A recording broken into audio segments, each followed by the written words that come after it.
सूफी साहित्य। सूफी साहित्य कश्फ उल महजुज, पर्दे वाले की बेपर्दगी। लेखक हैं अल हुज़वीरी। ये सूफी मत की पहली प्रसिद्ध रचना जिसे हुज़वीरी ने लाहौर में लिखा था। हुज़वीरी का जन्म गजना अफगानिस्तान में हुआ था। अबुल फजल खट्टाली ने उनको सूफी बाद में दीक्षित किया था। हुज़वीरी ने सूफी मत पर कुल 10 पुस्तकें लिखी। मलफूजात, सूफी संतों की बातचीत को उन्हें सम्मिलित किया जाता है, यानी मलफूजात क्या है, सूफी संतों के बातचीत को मलफूजात में शामिल किया जाता है। प्रारंभिक मलफूजात फवाइद उल फवाद, यानी प्रारंभिक जो मलफूजात है फवाइद उल फवाद, इसके लेखक अमीर हसन सिज़ी थे। इस पुस्तक को चिश्तियों की प्रमाणिक आधिकारिक रचना माना जाता है। इसमें अमीर हसन ने अपने गुरु निजामुद्दीन औलिया के वार्तालाप, कहानी और करनी, डूइंग एंड सेइंग को सम्मिलित किया है। निजामुद्दीन औलिया ने इस ग्रंथ को दोहराया, रिक्त स्थानों को भरा। इसमें एक दरवेश की कहानी है जो दासों का व्यापार करता था। फारसी कवि अमीर हसन का पूरा नाम निजामुद्दीन हसन था, जिनको भारत का शेख शादी कहा जाता है। वह अमीर खुसरो के साथी थे। 1338 में इनका देहांत दौलताबाद में हुआ।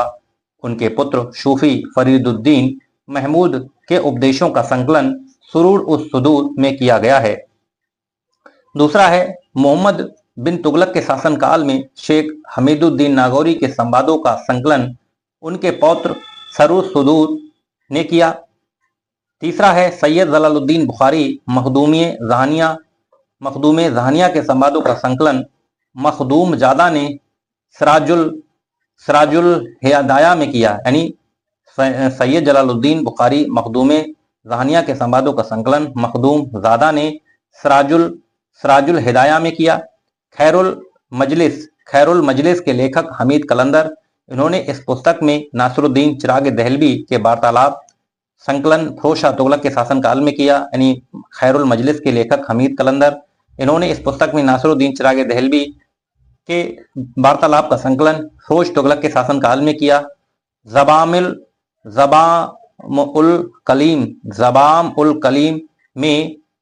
उल कलीम में गुलबर्गा के सूफी गेसुदराज का संवाद है, जिसको अकबर हुसैनी ने संकलित किया।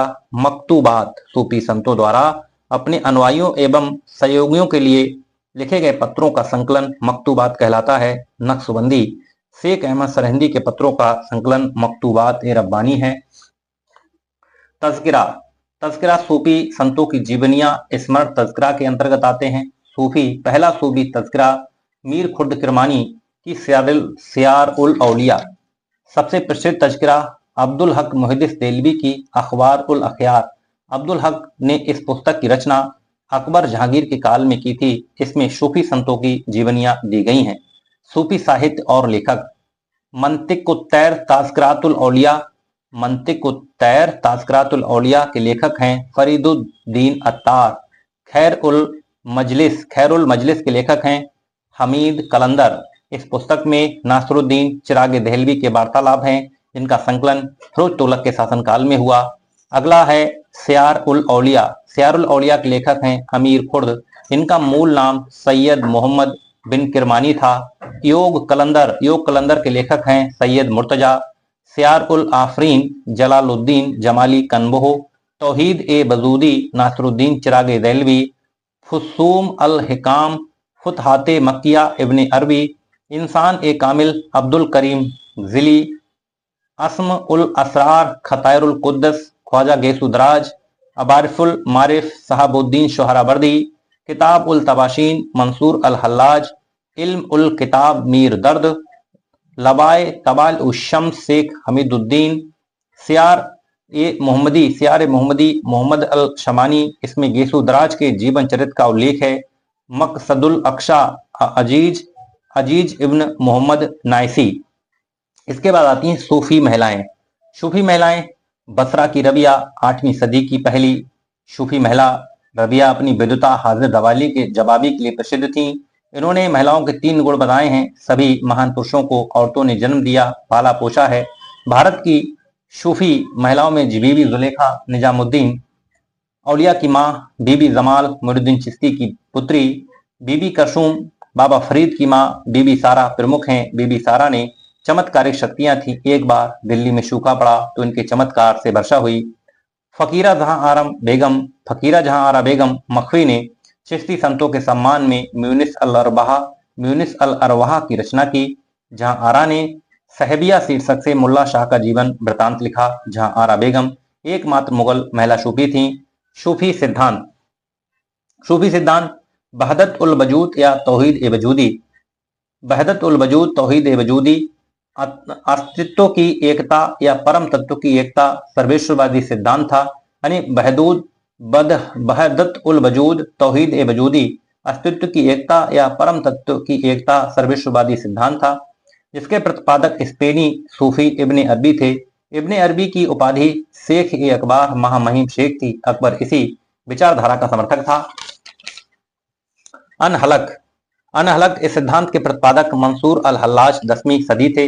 इन्होंने बगदाद की सड़कों पर स्वयं को अनहलक में ईश्वर हूं बताया, जिसके कारण इस सूफी को फांसी दी गई। मंसूर ने समुद्री मार्ग से भारत भ्रमण किया और हिंदू वेदांतियों से भेंट की। इन्होंने ही घोषित किया कि व्यक्ति का स्वरूप ईश्वर का अवतार हो सकता है। बहदत उल सदूत या बजहत उल सूद बहदत उल सदूत या बजहत उल सूद इस मत के प्रतिपादक शेख अलाउद्दीन शिमनानी थे। ये प्रत्यक्षवादी दर्शन जो शरीयत का अतिशय बल देता है। शिमनानी ने इब्ने अरबी के मानव एकता की विचारधारा बहजत उल वजूद का खंडन किया। इल्म ए मोहम्मदिया ख्वाजा मीर दर्द ने ये सिद्धांत दिया। महत्वपूर्ण तथ्य: भारत में सूफीवाद का प्रवेश अरबों की सिंध विजय के पश्चात होता है। महमूद गजनवी के समय शेख अल हुजबीरी, जिनकी उपाधि दातागंज बख्श थी, तुर्की सेना के कैदी के रूप में सिंध पार कर भारत लाहौर आए।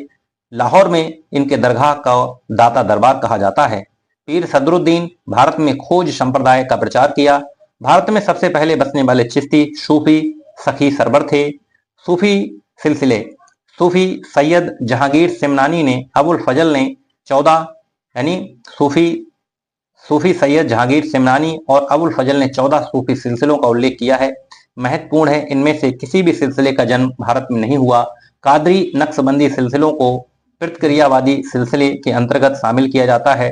ये दोनों सिलसिले प्रारंभ से ही राज्य से जुड़े थे।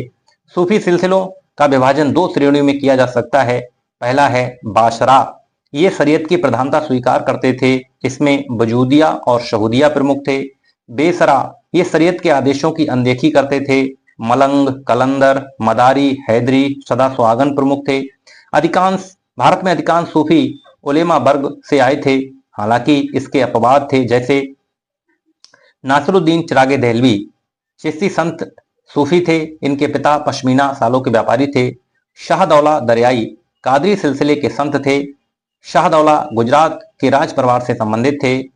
सैयद अहमद उपाधि सुल्तान सखी सरबर, लखदाता सुल्तानी, कार्यक्षेत्र पंजाब। मृत्यु 1181 ईस्वी में इस सूफी की हत्या हो गई थी। रजी उद्दीन हसन सगानी जन्म बदायूं में। इनका जन्म तुर्कों की बदायूं विजय से पूर्व हुआ था। पुस्तक मसारिकुल अनवार मिसबाहुजा पुस्तक है इनकी। रसीउद्दीन हसन सगानी की मसारिकुल अनवार मिसबाहुजा